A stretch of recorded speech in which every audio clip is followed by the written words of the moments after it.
सुबह सुबह का समय था। बावल बॉस स्कूल का प्रांगण बच्चों की चहचहाहट से गूंज रहा था।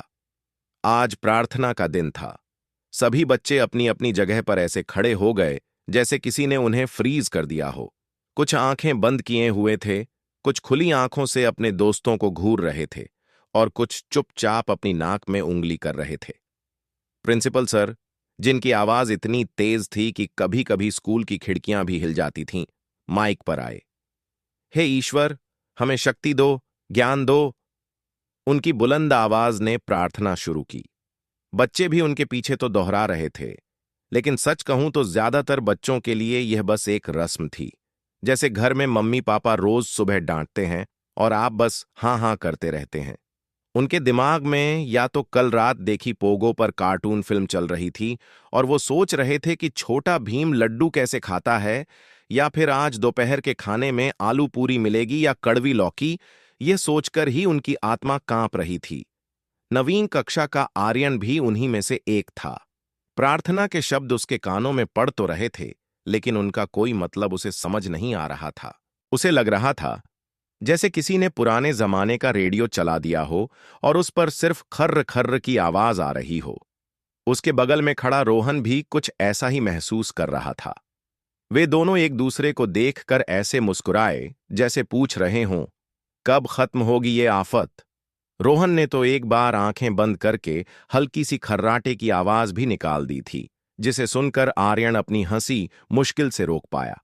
प्रार्थना खत्म हुई और बच्चे ऐसे भागे जैसे किसी ने पीछे से भूत छोड़ डाल दिया हो। अपनी अपनी कक्षाओं में चले गए। अगले दिन प्रिंसिपल सर ने प्रार्थना के बाद एक घोषणा की। उन्होंने कहा, बच्चों, मुझे लगता है कि हमारी प्रार्थना बस एक फॉर्मेलिटी बनकर रह गई है।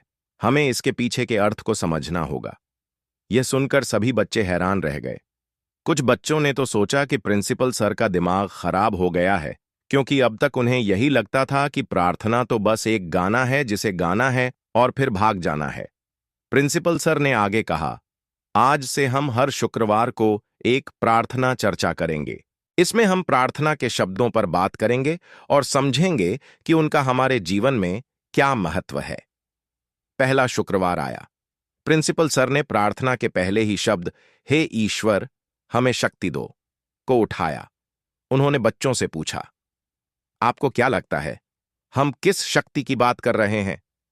बच्चों ने तरह तरह के जवाब दिए। किसी ने कहा, लड़ने की शक्ति, ताकि हम स्कूल के सबसे शैतान लड़के को पीट सकें।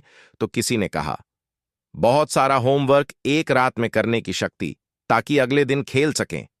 एक छोटे बच्चे ने तो मासूमियत से कहा, मुझे शक्ति चाहिए ताकि मैं अपनी मम्मी को और चॉकलेट खाने के लिए मना सकूं। प्रिंसिपल सर मुस्कुराए और बोले, यह सारी शक्तियां महत्वपूर्ण हैं, लेकिन मैं जिस शक्ति की बात कर रहा हूं वह है सही और गलत में फर्क समझने की शक्ति, मुश्किलों का सामना करने की शक्ति और दूसरों की मदद करने की शक्ति। उन्होंने कुछ उदाहरण भी दिए। उन्होंने बताया कि कैसे एक छात्र ने अपनी दोस्त को गिरने से बचाया, यह भी एक तरह की शक्ति है। कैसे एक छात्र ने परीक्षा में नकल नहीं की जबकि उसके पास मौका था, यह भी एक तरह की शक्ति है। धीरे धीरे हर शुक्रवार की प्रार्थना चर्चा से बच्चों को प्रार्थना के हर शब्द का गहरा अर्थ समझ आने लगा।